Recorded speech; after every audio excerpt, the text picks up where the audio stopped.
దక్షిణామూర్తికి ధ్యాన మంటపమే కడతారు తప్ప దేవాలయం కట్టారనుకోండి మళ్ళీ అల్లరి మొదలు. ఎందుకని?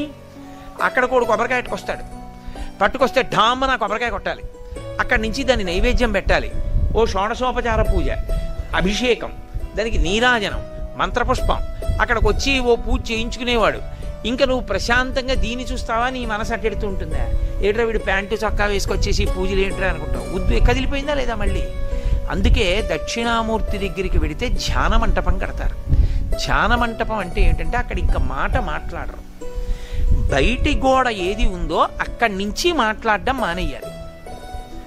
అలా మాట్లాడారనుకోండి లోపలికి వెళ్ళి ఆ మూర్తి వైభవాన్ని పాడు చేసిన వాళ్ళు అవుతారు, ఆయనకి చిరాకు వస్తుంది. కాబట్టి బయట గోడ దగ్గర నుంచి మౌనం, ఏమీ మాట్లాడకుండా లోపలికి వెళ్ళి కూర్చుంటారు. ఇప్పుడు మీరు మాట్లాడకుండా కూర్చుంటే సగం భావాలు తమంత తాము అడిగిపోతాయి. మాట్లాడలేదు కదా, గొడవకు అవకాశం లేదు, ప్రశాంతంగా ఉంటుంది. ఇప్పుడు ప్రశాంతంగా ఉన్న దాని మీద మనసుని దక్షిణామూర్తి వైపుకి తిప్పారనుకోండి, ఎదురుగుండా ఉన్న మూర్తి వంక చూశారనుకోండి, ఆయన వీరాసనం, ఆయన కాలు మీద కాలు పెట్టుకున్న తీరు, ఆయన పట్టినటువంటి ముద్రలు, ఆయన చెవులు, ఆభరణాలు, చిన్న చిరునవ్వు, ఆ ప్రశాంతత, దాని వంక మీరు అలా చూస్తున్నారనుకోండి, మీకు తెలియకుండానే మీ మనస్సు ఎంతో ప్రశాంతపడుతుంది. అంత ప్రశాంతపడగానే మీ రక్తం యొక్క వేగం నియంత్రింపబడుతుంది, హృదయ స్పందన నియంత్రింపబడుతుంది. ఎన్నో అనారోగ్యాలు తగ్గుతాయి. లోపల ప్రశాంతపడి పైకొచ్చారు కాబట్టి మంచి ఆలోచనలు వస్తాయి. అందుకే సమస్త కటాక్షములకు ఆలవాల మీది అంటే దక్షిణామూర్తియే. అందుకే పెద్దవాళ్ళు ఒక మాట చెప్తారు, నీ జీవితం పండాలి అంటే నీకు పూజ వచ్చా రాదా వదిలేయి, నీకు వేదం తెలుసా తెలియదా వదిలిపెట్టేసేయి, నువ్వు ఉపనిషత్తులు చదువుకున్నావా చదువుకోలేదా వదిలిపెట్టేయి, రామాయణ భారత భాగవతాలు తెలుసుకున్నావా లేదా వదిలిపెట్టేయి. దక్షిణామూర్తి యొక్క మూర్తిని చూస్తూ కూర్చోవడం నేర్చుకో, అదొక్కటి నేర్చుకో చాలు. ఏమక్కర్లేదు, ఇంకా దక్షిణామూర్తిని పెట్టుకుని రోజు కాసేపు ఆయన్ని చూస్తే చాలు. మీకు నేను ఇంకా విచిత్రమైన విషయం చెప్పనా? చంటి పిల్లలు కొంచెం కొంచెం పెరిగి పెద్దవాళ్ళు అవుతున్నప్పుడు ఇంట్లో అందమైన దక్షిణామూర్తి విగ్రహం ఉండి, విగ్రహం అంటే ఫోటో కనీసం ఉండి, పిల్లలు కాసేపు దాని వంక చూడడం అలవాటైతే మీరు చూడండి, నేను యథార్థం చెప్తున్న, పెద్దలు నిర్ణయం చేసింది, వాళ్ళు కళ్ళు తిప్పి ఆడుకుంటూ పాకడం కూర్చోవడం వచ్చినప్పుడు చూసినప్పుడు వాళ్ళు నిశ్చలంగా కాసేపు ఇలా దక్షిణామూర్తి వంకే చూస్తారు. పిల్లలు చిన్నతనంలో దక్షిణామూర్తి వంక అలా ఎదురుగుండా కూర్చుని చూస్తే రెండు ఫలితాలు వస్తాయి. అపమృత్యు దోషం పోతుంది, సరస్వతి కటాక్షం కలుగుతుంది. అందుకే అసలు ఇంట దక్షిణామూర్తి ఫోటో లేని ఇల్లు ఉండరాదు. అంత మంగళప్రదమూర్తి ఎవరు అంటే దక్షిణామూర్తియే. అటువంటి దక్షిణామూర్తి అంతటి వైభవం కలిగినటువంటి స్వామి కనుక ఆయన గురించి చెప్తూ ఏమన్నారంటే, అయ్యా ఆయన మూర్తి స్వరూపంలో లేనివాడు, కానీ ఇవన్నీ నిర్వహిస్తున్నవాణ్ణి చూడాలని నువ్వు తాపత్రయపడ్డావు కనుక నీకు ఎదురుగుండా అలా కనపడుతున్నాడు. ఇప్పుడు ఆయన గురించి చెప్పేటటువంటి శ్లోకం ప్రారంభం చేస్తూనే చిత్రం అంటూ మొదలెట్టారు. అలా శ్లోకం ఎక్కడా ప్రారంభం కాల. ఈశ్వరుడి స్తోత్రం, ఈశ్వరుడికి సంబంధించిన ధ్యాన శ్లోకం, అలా మొదలైన శ్లోకం ఒక్క దక్షిణామూర్తికే ఉంది. చిత్రం అని మొదలెట్టారు. చిత్రం అంటే అబ్బా చాలా ఆశ్చర్యం అని. ఏమిటి ఆశ్చర్యం?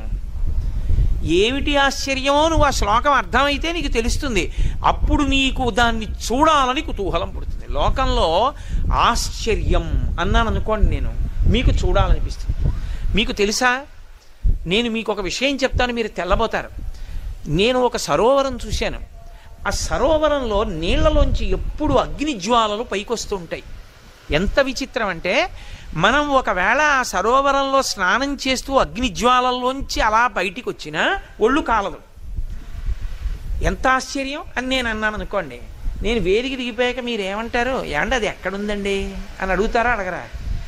ఆశ్చర్యం అని అనగానే చూడాలని కుతూహలం కాదు. అలా ఎందుకు మొదలెట్టారు శ్లోకాన్నంటే, అది ఏమిటో తెలుసుకోవాలని కుతూహలం కలిగితే పనికి మాలిన కుతూహలాల వల్ల పాడైన వాడు ఈ కుతూహలం వల్ల బాగుపడతాడు. ఎందుకంటే లోకంలో అన్నీ చెడ్డవే కావు, కొన్ని మంచి ఉంటాయి. ఆయన ఎప్పుడూ దేవుడి గురించి ఏడుస్తుంటాడన్నాను అనుకోండి, మంచి ఏడుపది కదూ. ఎప్పుడూ దేవుడి గురించి ఏడుస్తున్నాడంటే మంచిదే. ఎప్పుడూ పెళ్ళం గురించి ఏడుస్తుంటాడని నన్ను అనుకోండి, వాడి కర్మ అంటాడు కదా. దేని గురించి ఏడుస్తున్నాడు ప్రధానం, ఏడవడం ప్రధానం కాదు. దేని గురించి ఏడుస్తున్నాడో అది గొప్పది. ఎప్పుడు ఏ మంచి పని చేద్దామా అని ఏడుస్తుంటాడండి ఆయన అన్నారు అనుకోండి, మహానుభావుడండి అని దండం పెడతారు. ఎప్పుడు ఎవడది ఏమి ఎత్తుకుపోదామా అని ఏడుస్తుంటాడండి అని అనుకోండి, చీ దుర్మార్గుడు వాడు ఎప్పుడు ఏ సమయంలో బయట కనపడతాడో చెప్పండి అంటే వెళ్ళనంటారు. అవునా కదా? ఏడవడం కాదు, దేని కొరకు ఏడుస్తున్నాడు గొప్ప. కామం ఉండడం తప్పు కాదు, దేని మీద కామం ఉంది ప్రధానం.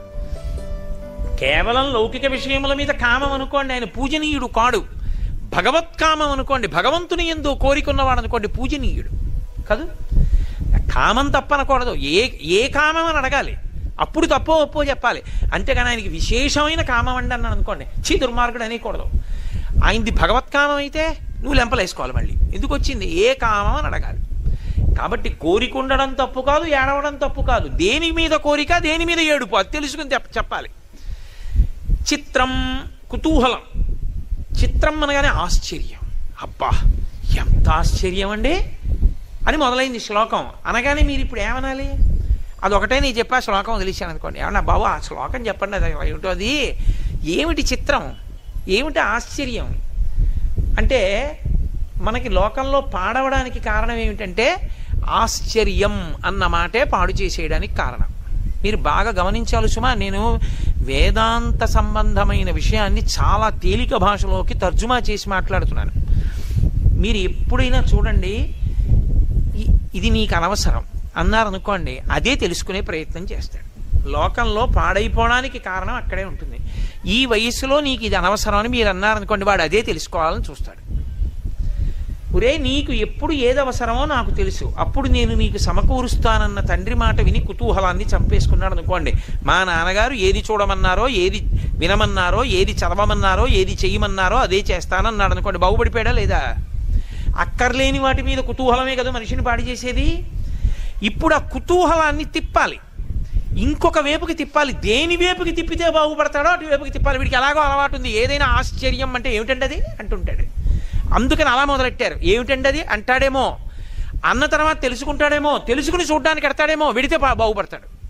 కాబట్టి చిత్రం ఏమిటి? వటతరోర్మూలే వృద్ధా శిష్య గురుర్యువా గురోస్తు మౌనం వ్యాఖ్యానం శిష్యాస్తు చిన్న సంశయా. దక్షిణామూర్తి అన్నమాట వాడలేదు, వాడకుండా చెప్తున్నారు శ్లోకం. చిత్రం ఆశ్చర్యం. ఏమిటి ఆశ్చర్యం? వటతరోర్మూలే, ఇది ఆశ్చర్యం. వటతరువు అంటే వట అన్న మాటకు అర్థం ఏంటంటే మర్రి చెట్టు, మర్రి అని. తరువు అంటే చెట్టు, మూలే అంటే దాని మొదట్లో. మర్రి చెట్టు మొదట్లో కూర్చున్నాడు. మర్రి చెట్టు మొదట్లో కూర్చుంటే అంత ఆశ్చర్యం ఏంటి? ఏ మర్రి చెట్టు మొదట్లో కూర్చోరా, మర్రి చెట్టు ఉంటుందా? లేకపోతే దానికి అంత గొప్పగా మాట్లాడడం ఎందుకు? ఋషి మాట్లాడాడు అంటే ఏదో అర్థం ఉంది అని గుర్తు, లేకుండా మాట్లాడడం. ఇన్ని చెట్లుంటే దక్షిణామూర్తి అన్నీ వదిలేసి అశ్వత్థ వృక్షం ఉందిగా, రావి చెట్టు కింద కూర్చోవడం మానేసి మర్రి చెట్టు కింద ఎందుకు కూర్చున్నాడు? దాన్ని జాగ్రత్తగా తెలుసుకోవాలి. వట అన్న మాటకి సంస్కృతంలో అర్థం ఏమిటంటే వటవృక్షము అన్నదానికి ఒక లక్షణం ఉంటుంది. ప్రపంచంలో అన్ని జీవులు కూడా చేతితో నోటితో నీళ్లు తాగుతాయి. చేతులున్నవన్నీ చేతితో పట్టుకు తాగుతాయి, ప్రధానంగా నోటితో తాగుతాయి. కాళ్ళ ద్వారా నీళ్లు తాగేవి ఏవి ఉండవు. కాళ్ళతో నీళ్లు తాగుతుందండి, దాహం వేస్తే నీళ్లలో కాళ్ళెట్టి పీల్చుకునేవి ఉండవు. కింద నుంచి పైకి లాగవు, పైనుంచి కిందకు వదులుతాయి నీటిని. ఒక్క చెట్లు మాత్రం కింద నుంచి పైకి లాగుతాయి, పాదాల్లోంచి నీటిని తలకెక్కించుకుంటాయి. వేళల్లోంచి పైకి కదా ఎక్కుతాయి. అసలు చెట్టే విచిత్రం. సృష్టిలో చెట్టు చాలా విచిత్రం. ఎందుకో తెలుసా? అది పాదాలతో నీళ్లు లాగుతుంది. పాదాలతో నీళ్లు లాగడం ఒక ఎత్తు అయితే ఎక్కడానికి ఉపయోగపడుతుంది. ఎత్తు ఎక్కడానికి ఉపయోగపడేది ఏదంటే లోకంలో తనంత తాను ఏర్పడింది చెట్టు ఒకటే. మీకు ఎప్పుడైనా దూరంగా ఉన్న చూడాలంటే సాధనము తనంత తానేదో తెలుసా? చెట్టే. మీరు అందుకే రామాయణం కానీ భారతం కానీ పరిశీలన చేస్తే నీళ్ళు ఎక్కడున్నాయిరా అన్నారనుకోండి, చెట్టెక్కి చూడంటారు. రాముడు లక్ష్మణస్వామితో అంటాడు, చెట్టెక్కి చూడు ఎక్కడుందో సరోవరం అంటాడు. చెట్టు ఎక్కితే నీళ్లు కనపడతాయా? కనపడచ్చు, కనపడకపోవచ్చు. దేన్ని బట్టి కనిపెడతారో తెలుసా? చెట్టు పక్షుల కాలవాలం. తడిరెక్కలు కలిగిన పక్షులు వస్తూ ఉంటే దాన్ని బట్టి ఆ దిక్కుగా సరోవరం ఉందని తెలుసుకుంటారు. కాబట్టి చెట్టు ఎక్కడానికి ఉపయోగపడుతుంది. పైకెక్కడానికి ఉపయోగపడే సాధనం ప్రపంచంలో తనంత తాను ఈశ్వర సృష్టిలో వచ్చింది చెట్టు. కింద నుంచి పైకి నీరు లాగుతుంది, అదొక ఎత్తు. వట అన్న శబ్దానికి అర్థం ఏంటంటే ఎంత ఎండలోంచి వచ్చినా నీడనివ్వగలిగినది అయి ఉంటుంది. అలా ఎందుకు ఇస్తుందో తెలుసా? వటవృక్ష ఛాయ యందు విశ్రాంతి పొందినాడు అంటారు. బాటసారులందరూ మర్రి చెట్టు దగ్గరికి వెడితే సద్దెన్నపు మూట విప్పుకుని తింటారు. రావి చెట్టు కింద తినరు. ఎందుకో తెలుసా? రావి చెట్టు కింద తినకపోవడానికి ఒక కారణం ఉంది. రావి చెట్టు చప్పుడు ఎక్కువ చేస్తుంది. మీరు ఎప్పుడైనా చూడండి, చిన్న గాలి వేసింది అనుకోండి, మీరు ఏ వేప చెట్టు దగ్గర, కుంకుడి చెట్టు దగ్గర, మామిడి చెట్టు దగ్గర కళ్ళు మూసుకు కూర్చున్నారనుకోండి, గాలి వేస్తే పెద్ద చప్పుడు ఉండదు. రావి చెట్టు దగ్గర కూర్చోండి, తుఫాను వచ్చినట్టు ఉంటుంది. అంత గలగల గలగల కదులుతాయి ఆకులు. మర్రి చెట్టు ఉందనుకోండి, మర్రి చెట్టు ఇచ్చినంత నీడ ఇక ఏ చెట్టు ఇవ్వదు ప్రపంచంలో. ఒక్క మర్రి చెట్టుకే సాధ్యం. కారణం ఏమిటో తెలుసా? తన మూలాన్ని తానే కమ్ముకుంటుంది గుండ్రంగా. అది ఒక్క మర్రి చెట్టుకే శాఖా విస్తరణ. అది మిగిలిన అన్ని చెట్లు కూడా మొదలు నశించిందనుకోండి, ఏ కారణం చేతనైనా కూడా, కొన్ని కారణాలకి మొదళ్ళు పోతాయి చెట్లకి. ఎందుకు పోతాయంటే చెట్టుకి తొర్ర వస్తుంది ముందు. ఆ కాండంలో పెద్ద కాండం అయిన తర్వాత కాండంలో తొర్ర వస్తుంది. తొర్రలో పుచ్చు వస్తుంది. పుచ్చులో విరిగిపోయిన కర్ర మొక్కలన్నీ పడతాయి. ఈ దుర్మార్గులైన వాళ్ళు ఏం చేస్తుంటారంటే తొర్రలోకి తీసుకెళ్ళి కొన్ని వస్తువులు దాస్తూ ఉంటారు. ఏ పని మీదో వెడుతూ ఆ తొర్రలోకి తీసుకెళ్ళి అగ్గిపెట్టి అవి పెడుతూ ఉంటారు. ఎవడో ఒక దుర్మార్గుడు పొరపాటున ఒక నిప్పు రవ్వను అందులో పడేశాడు అనుకోండి తొర్రలో, ఆ చెట్టు పరిస్థితి ఎలా ఉంటుందో తెలుసా? కడుపు నిప్పితో ఊగిపోతూ పైన పెద్దవాళ్లతో మాట్లాడుతున్న వ్యక్తి ఎలా ఉంటాడో అలా ఉంటాడు. అది లోపల కాలిపోతుంటుంది, పైకి పచ్చగా కనపడుతుంది. ఆ తొర్ర కాలిపోయింది అనుకోండి కొన్నాళ్ళకి, ఆ చెట్టు చచ్చిపోతుంది, ఇక నీరు పైకి ఎక్కదు, అందుకని పైన అంతా ఎండిపోతుంది. అలా ఒక మొదలు కాలిపోతే మరణించని ఏకైక చెట్టు మర్రి చెట్టు ఒకటే. మర్రి చెట్టుకు అలా చావు రాదు. ఎందుకో తెలుసా? అది ఆకాశంలోంచి వేళ్ళు దింపుతుంది. కొమ్మ ఇలా వెళ్ళిందనుకోండి, ఇలా వెడితే అక్కడ ఒక వేరు దింపుతుంది, చెట్టులోంచి వేరు వస్తుంది. అన్నిటికీ భూమిలోనే వేళ్ళుంటాయి, ఇంకా పైకి ఇలా ఎక్కవు. ఒక్క మర్రి చెట్టుకి పైనుంచి కిందకి దిగుతాయి. దిగి అవి భూమిలోకి వెళ్ళిపోతాయి. వెళ్ళిపోయి దాన్ని అవే పెనవేసుకుని మళ్ళీ పెద్ద కొమ్మలాగా నిలబడిన స్తంభంలా తయారైపోతాయి. ఇవి నీళ్లు లాగేస్తాయి, లాగేసి కొమ్మకి ఇచ్చేస్తాయి. అందుకే ఇక్కడికి పోయిందనుకోండి, అక్కడ అలాగే మళ్ళీ బతికేసి మళ్ళీ ఆధార వేళ్ళు దింపేస్తుంది. అందుకే ఒకసారి మర్రి చెట్టు పుట్టిందా, ఇక ఆ మర్రి చెట్టుకి చావు ఉండదు. రెండు, మర్రి చెట్టు తన చుట్టూ తాను విస్తరించుకుని వెళ్ళిపోతుంది. ఏం బుద్ధినే అన్నాడు ఋషి అనుకోకండి. వట తరు అన్న రెండు మాటలు వేశాడు అంటే దానికి అంత గూఢమైనటువంటి అర్థం పెట్టి వేశాడు ఆయన. రెండు, మీరు ఒక మార్గాన్ని నిర్మాణం చేసి దాని పక్కన మర్రి చెట్టు వేశారనుకోండి, కొన్నాళ్ల తర్వాత ఇంకా మార్గాన్ని మూసేస్తుంది. అది మార్గాన్ని మూసే లక్షణం ఉన్న చెట్టు మర్రి చెట్టు. ఎందుకో తెలుసా? అది కొమ్మ అలా వెళ్ళి మార్గం నిర్మాణం చేశాం కదండి, ఒక 6 నెలలు పోయిన తర్వాత మళ్ళీ చక్క వాహనం మీద ఇటు ఎడదాం అనుకున్నారనుకోండి, అది కొమ్మ పెంచి మధ్యలోకి ఊడ దింపుతుంది. ఊడ దింపేస్తే ఊడ భూమిలోకి వెళ్ళిపోయి అడ్డంగా పెరుగుతుంది. అప్పుడు ఇంకా వాహనం వెళ్ళదు. అందుకే మర్రి చెట్టు ఎక్కడుందో అక్కడిక కదలికలు ఉండవు, ఆగిపోతాయి. విపరీతమైన నీడనిస్తుంది. రెండు, దాని మొదలు మీరు చేరలేరు. అందుకే మీరు లోకంలో ఒక మాట విన్నారో లేదో, ఓడల మర్రి అంటారు. ఓడల మర్రి దగ్గరికి ఎవరు వెళ్ళరు. ఎందుకు వెళ్ళరో తెలుసా? అసలు వెళ్ళడం సాధ్యం కాదు. అసలు ఆ మర్రి చెట్టు చూడడానికి వెడతారండి. అడయార్ మర్రి చెట్టు అని మెడ్రాస్లో ఒకప్పుడు ఆ చెట్టు చూడడానికి వెళ్ళేవారు. అది కొన్ని కిలోమీటర్ల మేర విస్తరిస్తుంది. అంతంత దూరాలు పెరిగిపోతాయి మర్రి చెట్లు. పెరిగిపోతే మీరు దాని దగ్గరికి వెళ్ళే ప్రయత్నం చేశారనుకోండి, ఈలోగా ఏమవుతాయంటే ఆ ఆకులన్నీ రాలి బోల్డంత ఎత్తు పెరిగిపోయి అందులో పుట్టలు, రకరకాలైన జీవులు అన్నీ పెరిగిపోతాయి. పెరిగిపోతే మీరు ఈ ఊడలన్నీ దాటుకుంటూ వెళ్ళడం చాలా కష్టం. దాని మొదలు దగ్గరికి వెళ్ళరు. అందుకే తన మొదలు దగ్గరికి వేరొకరు రాకుండా తానే చుట్టుకుని అడ్డగలిగినటువంటి చెట్టు మర్రి చెట్టు ప్రపంచంలో. ఇంకో లక్షణం ఏమిటో తెలుసా? మర్రి చెట్టు ఎవ్వరూ పాతరు. మామిడి చెట్టు వేసుకుంటారు, పనస చెట్టు వేసుకుంటారు, నేను మా 4 మర్రి చెట్లు వేసుకుంటాను ఇవ్వండి అని ఎవరు అడగరు. ఎవ్వరూ వేయకపోయినా తనంత తాను పెరిగి తీరుతుంది మర్రి చెట్టు. ఎవ్వరు వేరు మర్రివిస్తారు విత్తనం. ఇంకొక లక్షణం ఏమిటో తెలుసా? వనస్పతి జాతికి చెందినది. సంస్కృతంలో చాలా గొప్ప చెట్టు అని దేవతాంశ కలిగినది అని దేనికి నిర్ణయం చేస్తారంటే అది వనస్పతి జాతికి చెందింది. వనస్పతి అన్న మాట అర్థం ఏంటంటే పువ్వు లేని కాయ వస్తుంది, పువ్వు ఉండదు, కాయ వస్తుంది. మర్రికి ఆ లక్షణం ఉంది. మర్రి పూలు ఎక్కడన్నా మీరు చూసారా? మర్రి పూలు ఉండవు, మర్రి కాయలు ఉంటాయి. ఎక్కడ పడుతుందో తెలియదు. శంకరాచార్యుల వారంతటి వారు దీన్నే వాడారు. చిన్న కాయలో ఉన్న చిన్న గింజ పడి అంత పెద్ద చెట్టు అన్ని ఆధార ఊళ్లతో నిర్మించుకుని పైకి లేచిపోతుంది, పెద్దదైపోతుంది. ఎవ్వరూ వేయకుండా తనంత తానే పెరుగుతుంది. అది ఒకసారి పెరిగితే దానికి చావు లేదు. ఒక తొర్ర పోయినా, ఒక మొదలు పోయినా వేరొక ఊడ దానికి మొదలు, అది అలా ఉంటుంది. 2, ఇంకా ఆశ్చర్యం ఏంటంటే భూమి మీద కాలెట్టకుండా ప్రయాణం చేయడానికి మర్రి చెట్టు ఆధారం అవుతుంది. పూర్వం వెళ్ళేవారు, ఊడలు పట్టుకుని ఊగుతూ వెళ్ళిపోతారు. వెళ్ళిపోతే అది అంతంత దూరం వెడతారు, భూమి తగలదు, తగలకుండా వెడతారు. ఇప్పుడు ఈ లక్షణాలు పరమాత్మకు అన్వయం చెయ్యండి. ఎందుకుంటాడో వటవృక్షం దగ్గర. వట అంటే నీడని బాగా ఇస్తుందని కదా నేను మనవి చేశాను. నీడకి విరుద్ధం ఏమిటి? ఎండ. ఎండ దేనికి గుర్తు? తాపానికి గుర్తు. మనమందరికీ కూడా తాపం ఉంది, మనందరం కూడా ఓ ఎండలో నించున్నాం. ఏమిటా ఎండ? సంసారం. సంసార భ్రమణ పరితాపోపశమనం అంటారు శంకరాచార్యులు వారి శివానంద లహరిలో.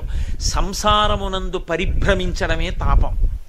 అందుకని శాంతి లేదు. శాంతి అమృతం, సంసారము మృత్యువు. ఈ శాంతికి కారణమైన వాడు అంత నీడనివ్వగలిగిన చెట్టు కిందే ఉండాలి. అందుకే మర్రి చెట్టు కింద ఉంటాడు. అది వటవృక్షానికి దక్షిణామూర్తికి సంబంధం. 2, తన మొదలు చేరడం ఎవరికీ సాధ్యం కాదు, తన కొమ్మలే అడ్డుకుంటాయి. భగవంతుణ్ణి తెలుసుకోవడానికి ఇబ్బంది ఎక్కడొస్తుందంటే భగవత్ సంబంధమైన శాస్త్రం తెలుసుకున్నప్పుడే అలిసిపోతాడు. అమ్మో ఈ ఉపనిషత్తులు ఏమిటి, వేదం ఏమిటి, స్వరూపం ఏమిటి, లక్షణం ఏమిటి, అపరోక్షానుభూతి ఏమిటి, పరోక్షానుభూతి ఏమిటి, ఇవన్నీ ఎప్పటికి తెలుస్తాయి, ఎప్పుడు అనుష్ఠానం చేస్తాం, ఎప్పుడు తెలుసుకుంటామని బడలిపోయా అబ్బా అనిపిస్తుంది.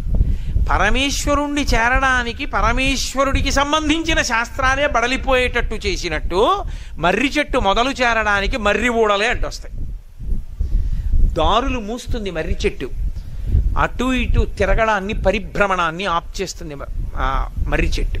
ఈశ్వరుడి వైపుకి నడుపుతుంది. అది ఎవ్వరూ వెయ్యరు, భగవంతుణ్ణి ఎవ్వరూ కనరు. ఆయన స్వయంభూ. మర్రి చెట్టు స్వయంభూ. జీవము ఆయన యందు శాశ్వతము. అందుకే మీకు సృష్టి మొత్తం మీద ఎక్కడా లేదు. మీరు కావాలంటే బోటనీ చదువుకున్న వాళ్ళని ఎవరినన్నా అడగండి, జీవశాస్త్రం చదివిన వాళ్ళని చెప్తారు. అత్యంత నునుపైన ఆకు ప్రపంచంలో ఏదో తెలుసా? ఒక్క మర్రాకి. మర్రాకంత నునుపుగా ఏదీ ఉండదు. మీరు ఎంత మృదువైన ఆకవనివ్వండి, ఎండిపోతే గుచ్చుకుంటుంది. మీరు ఎందుకు తోరణం కట్టండి, బాగా ఎండిపోయిన తర్వాత మామిడాకు ఇలా వెడుతుంటే ఇక్కడ గుచ్చుకుంది అనుకోండి, ఏదో చిన్న సూది పెట్టి గుచ్చినట్టు ఉంటుంది. ఎండిపోతే గుచ్చుకుంటాయి. ఎండిపోయిన మర్రాకుని పట్టుకుని మీరు ఇలా అని చూడండి, ఎంత నున్నగా ఉంటుందో. ఇంకా విచిత్రం చెప్పనా? ఎండిపోయిన మర్రాకు తీసుకుని నీళ్లు చల్లండి, కాసేపటికి ఆకుపచ్చగా అయిపోతుంది. జీవాన్ని అంత నిలబెట్టుకుంటుంది. పరమేశ్వరుణ్ణి మీరు ఎన్ని రకాలైనటువంటి వేద విరుద్ధమైన విశ్వాసములు ప్రచారం చేయనివ్వండి, సనాతన ధర్మము చేత ప్రతిపాదింపబడినటువంటి పరమాత్మ స్వరూపము ఎండినట్టు కనపడుతుందేమో కానీ శంకరుల వంటి మహాపురుషులు వచ్చి నీళ్లు జల్లితే చిగురిస్తుంది. దానికి మరణం లేదు, అది పరబ్రహ్మము. పరబ్రహ్మానికి మారు పేరు మర్రి చెట్టు. అందుకే వటవృక్షము యొక్క నీడన విశ్రాంతి పొందాడంటారు. పరమేశ్వరుని యొక్క పాదముల దగ్గర ఎవడైనా విశ్రాంతి పొందుతాడు. ఆ చెట్టు దగ్గరికి ఎడితే చాలు చల్లతనం. లోకంలో పరమేశ్వరుడికి పర్యాయపదం ఏది అంటే చెట్టు ఒక్కటే. ఎందుకో తెలుసా? రామాయణం అంతటి దాంట్లో లక్ష్మణస్వామి ఒక మాట చెప్తారు. నివాసవృక్ష సాధూనాం ఆపన్నానాం పరాగతి ఆర్తానాం సంశ్రయశ్చైవ యశశ్చైకభాజనం అంటారు. భయం నుంచి రక్షించేది చుట్టుపక్కల ఎవరూ లేనప్పుడు చెట్టు ఒక్కటే. ఎక్కడో పెద్ద పులి అరిచింది, ఎవరు లేరు పక్కన, చెట్టు ఎక్కేస్తాడు అంతే. చెట్టు ఎక్కేస్తాడు, సుఖపడిపోతాడు. 2, ఏమీ దొరకలేదు, చెట్టుకు కాసిన కాయ ఆధారం, తింటాడు. ఎండ, చెట్టు మొదలే విశ్రాంతి, చల్లగా ఉంటుంది, పడుకుంటాడు. అసలు మర్రి చెట్టు చాలా విచిత్రం. ఎంత చల్లతనాన్ని ఇస్తుందో అంత రక్షణ కూడా ఇస్తుంది. దీని గురించి పెద్దలు ఒక మాట చెప్తుంటారు. వెనకటికి ఓ పెద్ద గణిత శాస్త్రవేత్త ఒక ఆయన అరణ్య మార్గంలో వెడుతున్నాడు. వెడుతూ ఓ మర్రి చెట్టు దగ్గరికి వెళ్ళాడు. చాలా చల్లతనం కాదు, కొమ్మలు ఇలా పెరుగుతాయి. పెరగడంలో పడుకున్నాడు. పడుకుని పైకి చూశాడు, ఇంత మర్రికాయ కనపడింది. ఇలా పక్కకి చూశాడు, గుమ్మడి పాదోడి కనపడింది.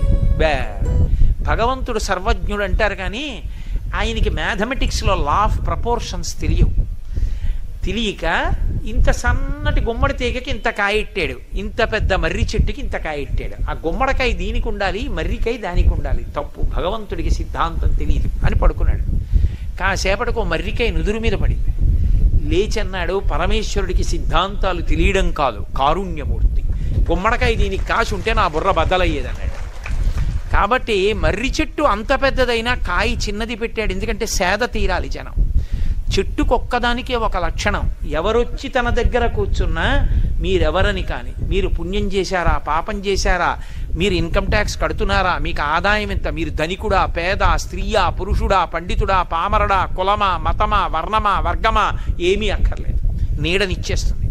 మీరు వెళ్ళాలి, నీడనిస్తుంది. తాను వచ్చి నీడనివ్వదు. అయ్యో ఎండలో ఎలా ఉన్నాడో అని తను రాదు, మీరు వెళ్ళారా నీడనిస్తుంది. మీరెవరో దానికి అనవసరం, కుక్క, పిల్ల, పామ అనవసరం, నీడనిస్తుంది. నివాస వృక్ష సాధూనాం ఆపన్నానాం పరాగతి, పరమేశ్వరుడంతే. ఎవరు ఆయన పాదాల దగ్గరికి వెళ్ళారో వాళ్ళని రక్షించేస్తాడంతే. వాడెవరు ఆయనకు అనవసరం. చెట్టుకి భగవంతుడికి అంత దగ్గర లక్షణం. చెట్టు కదలదు, ఆత్మ కదలదు. ఆత్మకి పర్యాయపదం చెట్టు. అందుకే చెట్లు కదిలి వెళ్ళవు. కదిలే చెట్లు ఒక్క శ్రీశైలంలోనే ఉన్నాయి. ఒక్క శ్రీశైలంలోనే ఒక ప్రత్యేకమైన పర్వత ప్రాంతంలో చెట్లు తమంత తాము లేచి వెళ్ళిపోతుంటాయి, వెళ్ళిపోయి ఇంకొక చోట దిగుతుంటాయి. శ్రీశైలంలోనే చాలామంది చూశారు ఆ చెట్లు వెడుతుంటాయి. అవి అకస్మాత్తుగా లేచి వెడుతుంటాయి. ఇప్పటికీ అటువంటి చెట్లు ఉన్నది ఒక్క శ్రీశైల పర్వతాల్లోనే ఉన్నాయి. కాబట్టి సాధారణంగా లోకంలో చెట్లు మాత్రం లేవవు, భూమిలోనే అలా నిలబడి ఉంటాయి. కదలనిది ఆత్మ. ఆత్మకి పర్యాయపదం చెట్టు, పరమేశ్వరుడికి పర్యాయపదం చెట్టు. స్వయంభూ, తనంత తాను పుట్టేది, మరణము లేనిది మర్రి చెట్టు. ఆ మర్రి చెట్టు మూలంలో దక్షిణామూర్తి కూర్చున్నాడు. అది కారణం. అందుకే ఎప్పుడైనా సరే జ్ఞానం చెప్పేటప్పుడు మర్రి చెట్టు కిందే కూర్చుంటారు. మీరు చూడండి, నేను మీకు ఈ తత్వాన్ని విచారణ చేసేటప్పుడు మీతో ఒక మాట నేను మనవి చేస్తాను. శ్రీ మహావిష్ణువుకి కొన్ని పేర్లున్నాయి. క్షీరాబ్ధిశయనుడు, శ్రీరంగశాయి అని పేర్లు ఆయనకి. క్షీరాబ్ధిశయనుడు అంటే ఆ పాలకడల ఎందు పడుకుంటాడు. శేషసాయి, శేషశయనంలో పడుకుంటాడు పాము మీద. అలాగే శ్రీరంగశాయి, శ్రీరంగశయనం, శ్రీరంగంలో పడుకుంటాడు విమానంలోని. ఇలా పడుకున్నటువంటి విష్ణువు మీకు ఎప్పుడైనా ఐశ్వర్యాన్ని ఒక్కదాన్ని ఇస్తాడు. క్షీరాబ్ధిశయనంలో ఉన్నవాడు కానీ, శ్రీరంగశయనంలో ఉన్నవాడు కానీ, శేషశయనంలో ఉన్నవాడు కానీ మీకు లక్ష్మీ కటాక్షం ఇస్తాడు. ఎందుకంటే కదులుతూ ఉంటాడు. కదలకుండా జ్ఞానం ఇవ్వవలసి వచ్చిందనుకోండి, ఒక్క మర్రాకు మీదే పడుకుంటాడు, మర్రి చెట్టు కిందే కూర్చుంటాడు. విష్ణువైనా శివుడైనా అంతే, ఆ చెట్టు లక్షణం అది. అందుకే మీరు చూడండి, అదే శ్రీకృష్ణ పరమాత్మ మార్కండేయ మహర్షికి జ్ఞానం ఇవ్వాలనుకున్నారు. మార్కండేయుడి ఆయుర్దాయం అటువంటిది. మీరు మొన్ననే విన్నారు అరణ్య పర్వంలో. మొత్తం లోకాలన్నీ ప్రళయంలో మునిగిపోయి కట్టిక చీకటైపోయింది, నీటితో నిండిపోయి ఒక్క మార్కండేయుడు మిగిలిపోయాడు. అరే ఇప్పుడు పరబ్రహ్మం ఏం చేస్తుంటుందిరా చూడాలనుకున్నాడు. అక్కడే కనబడ్డాడు. ఓ మర్రా కోటి తేలుతోంది నీళ్ల మీద, దాని మీద పడుకుని ఉన్నాడు కృష్ణ భగవానుడు. కరారవిందేన పదారవిందం ముఖారవిందే వినివేశయంతం వటస్య పత్రస్య పుటేశయానం బాలం ముకుందం మనసా స్మరామి. అక్కడ ఇంకా కృష్ణ అనరు, ముకుందం, మోక్షాన్ని ఇచ్చేవాడు, జ్ఞానప్రదాతగా ఉంటాడు. ఆ కాలి వేలు తీసి నోట్లో పెట్టుకుని చీకుతూ పడుకుని ఉన్నాడు. పెద్ద మర్రి చెట్టు ఒకటి కనపడింది. అరే అంతా నీటితో నిండిపోతే మర్రి చెట్టు ఒక్కటి ఉంది, ఆకు మీది పిల్లాడు పడుకున్నాడు. అని మార్కండేయ మహర్షి అక్కడికి వెళ్ళి నిలబడి, ఎవరు నువ్వు, ఈ లోకమంతా ప్రళయంలో ఉంటే ఇక్కడ ఒక్కడివి ఎలా ఉన్నావు అన్నాడు. ఆయన కళ్ళు విప్పి దా లోపలికి వెళ్ళన్నాడు. ఆ పిల్లాళ్ళలోకి వెళ్ళాడు మార్కండేయ మహర్షి. ఆ లోపల దర్శనమైంది. లోకాలన్నిటినీ తన బొజ్జలో పెట్టుకు పడుకున్నాడు. అప్పుడు జ్ఞానం ఇచ్చి చెప్పాడు, ఎలా వస్తుందో, సృష్టి ఎలా వస్తుందో, ఎక్కడికి వెళ్ళిపోతుందో, లయం ఎలా అయిపోతుందో, తాను ఎలా ఉంటాడో, తన స్వరూపం ఏమిటో బోధ చేశాడు. జ్ఞానం ఇవ్వవలసి వస్తే అది శివుడా విష్ణువా వదిలేయండి, మర్రి చెట్టునే ప్రధానం చేసుకుంటారు. కారణం ఒక్కటే, మర్రి చెట్టు స్వయంభూ ఈశ్వర స్వరూపం. అందుకే ఇప్పటికీ పెద్దలకి కొంతమందికి అలవాటు ఉంటుంది, రహదారి మీద వెళ్ళిపోతుంటే పెద్ద మర్రి చెట్టు కనపడింది అనుకోండి, దిగి చెప్పులు ఇప్పి నమస్కారం చేస్తారు. అవకాశం ఉంటే ఒకసారి కాళ్ళు చేతులు కడుక్కుని ఆచమనం చేసి నమస్కారం చేసి పెడతారు. ఎందుకంటే మర్రి చెట్టు కనపడింది అంటే పరమేశ్వరుడు మీకు దర్శనం ఇచ్చినట్టే. మర్రి చెట్టు మొదట్లోకి వెళ్ళి కూర్చుంటే మీరు పరమేశ్వరుడి ఒళ్ళో కూర్చున్నట్లే. మర్రి చెట్టు యొక్క గొప్పతనాన్ని శాస్త్రములు అలా శ్లాఘించాయి. అంత గొప్పది. పైగా అపారమైన దయ కలిగిన చెట్టు అని గుర్తేమిటో తెలుసా? పాలు ఓడుతుంది. పాలు ఓడితే అవి మాతృత్వం ఉన్న చెట్లని గుర్తు, అంటే పరమ కారుణ్యాన్ని కలిగి ఉన్నవి అని గుర్తు. మర్రి పాలు కారుస్తుంది. మర్రి పాలు దేనికి పనికొస్తాయో తెలుసా? దేనికి పనికిరావు. మర్రిపాలు దేనికి వాడతారంటే పరమ వైరాగ్యాన్ని పొందిన వాళ్ళు మర్రిపాలు తల మీద పోసుకుంటారు. పరమ వైరాగ్యం, వైరాగ్యం రావడం అంటే దానికి సుముహూర్తాలు ఉండవు, అకస్మాత్తుగా వస్తుంది. చెయ్యి దిక్కుమాలిన సంసారం అనిపించింది అనుకోండి, అంతే, వాడు ఏమైపోతాడో తెలియదు. పరమ వైరాగ్యం వచ్చిన వాడు మొట్టమొదట పట్టించుకోవడం మానేసేది దేని గురించి అంటే జుత్తు గురించి మానేస్తాడు. అందుకే జుత్తు ఇలా పిచ్చుకుల గోళ్ళల్లా కట్టేసి అట్టలు కట్టేస్తుంది.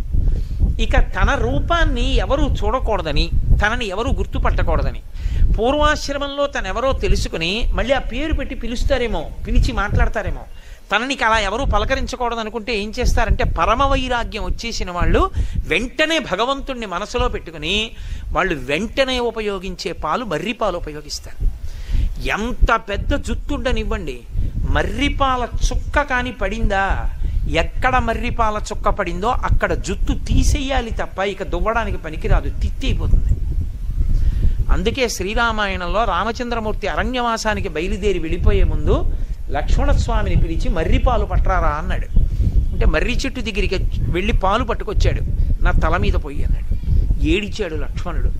నిన్ను మూర్ధాభిషిక్తుణ్ణి చేస్తాం, యవరాజ్య పట్టాభిషేకం చేసుకుంటాం అనుకున్నాం, నీ తల మీద అన్నయ్య నేను మర్రిపాలు పోస్తున్నాను అన్నయ్య అన్నాడు.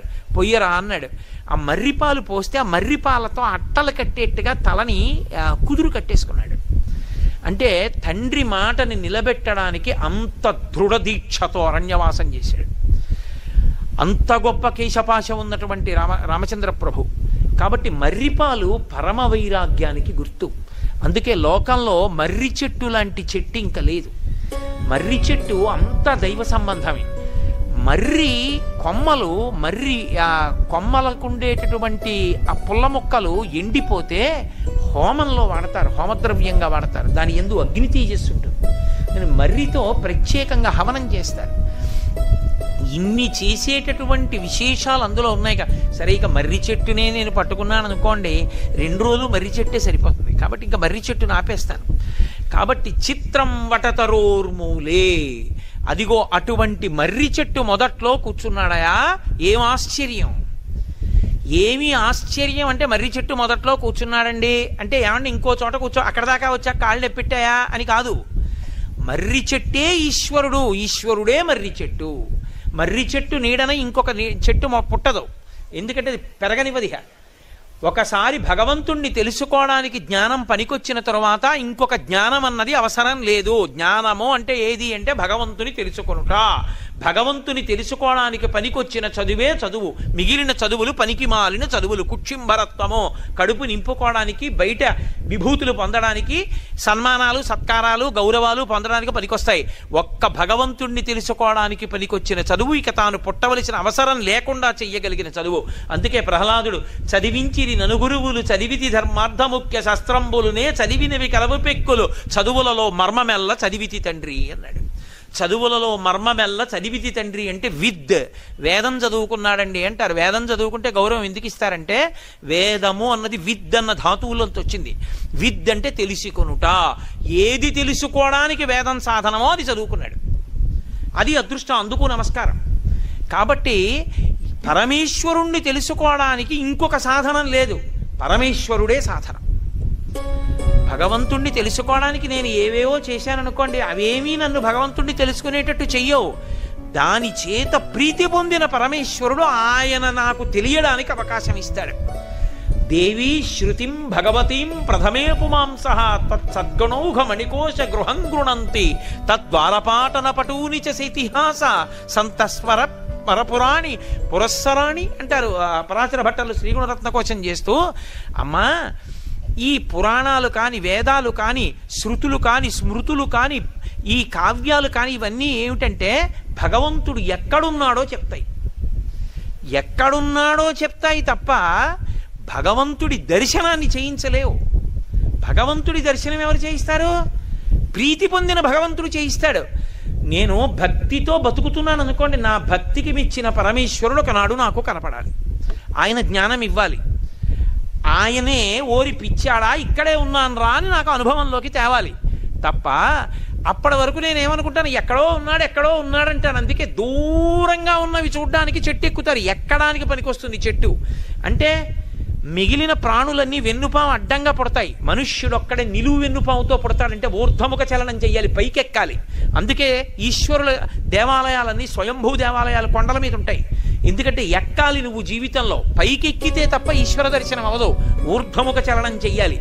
ఆ ఊర్ధ్వముఖ చలనం చేయడానికి పైకెక్కడానికి చెట్టు ఆధారం. చెట్టు ఎక్కితే దూరంగా ఉన్నది కనపడుతోంది, దూరంగా ఉన్న కనపడింది ఏమవుతుంది? నీ తృప్తి కలగాలంటే దూరంగా ఉన్నది నువ్వైపోవాలి.